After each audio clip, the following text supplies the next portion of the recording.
when I was in my hometown, I remember there was this band. There were these people singing every other week downtown who were Amerindians, and they were having these costumes like leather jackets with fringes. They had long black hair, and they would paint their faces and would wear the feather ornament for the head. Even their drums were made out of leather, and you could picture them 300 years ago.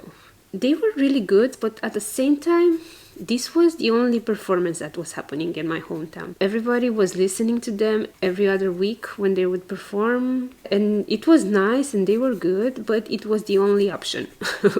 We didn't have any other bands. I tried to make a tiny draw here. In a larger city, there are musicians from all sides of the world, and you get these DJs under a bridge blasting techno.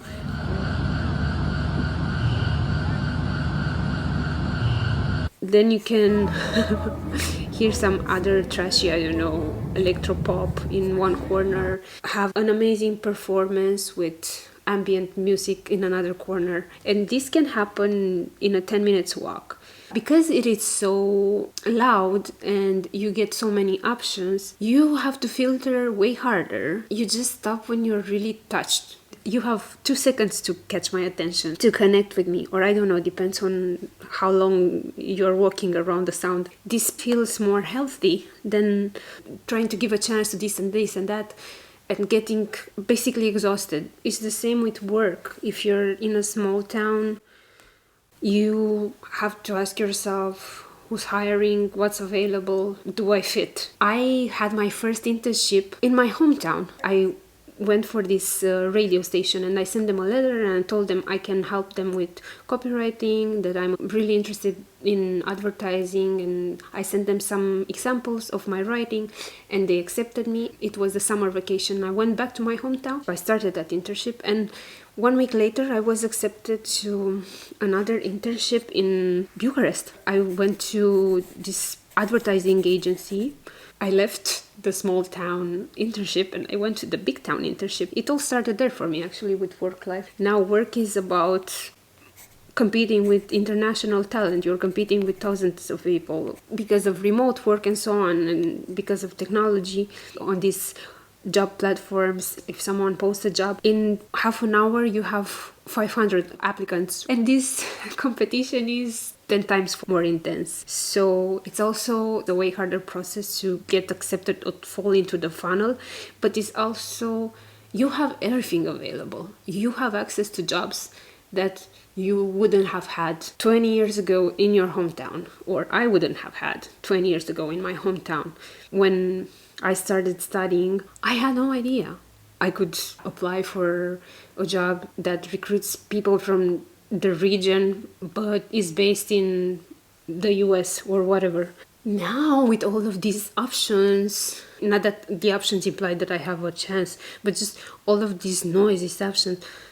And I'm not talking about financial security or going for something that would ensure an income. It's just about, what do I want based on the fact that I have access to everything, at least to know that they are available, and what resonates more with me. So you have to get really selective to be able to focus on what you want to do next. And this applies with everything, even with relationships. And in a small town, you get a few people that you know through your friends, through your, I don't know, acquaintances. Sometimes when you date people that other people in your circle dated. Those are the options.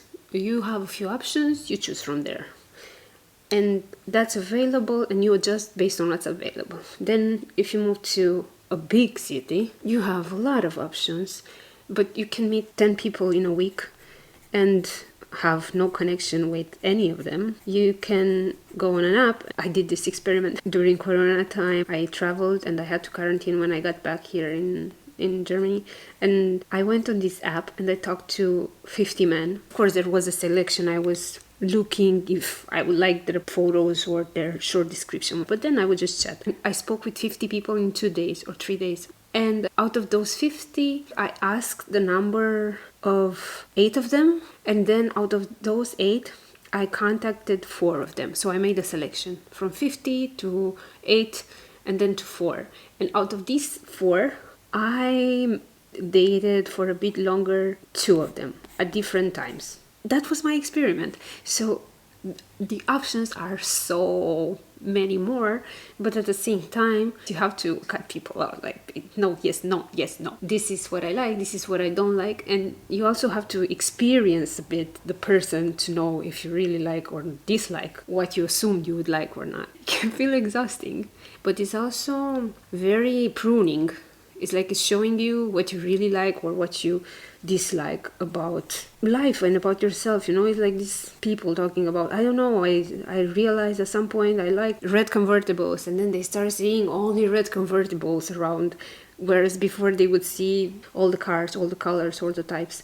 You have to decide inside what you want to experience outside, not the other way around, not to pick from the outside what fits on the inside. So you go inside and you say, I want to experience red convertible cars, I want to experience this type of relationship. And you have to go really deep inside to let that sit with you, and reality will start bringing into your attention exactly that what you have internalized. I think when you start selecting your reality, that's when you deliver back to yourself on the outside what you have cemented on the inside. But first you have to go through the big city experience, get bombarded with everything. And we can use this craziness, agitation as a tool to refine reality. The big city does make you a bit less empathetic, a bit more less empathetic, but that's not a bad thing. It makes you really go deep with what you care about. I don't pay any attention right now, for example, to a certain type of people. I don't see them anymore, and they don't show up in my reality because I went deep down and said to myself, I'm done experiencing this other big pool of people. I hope these drawings look artistic enough.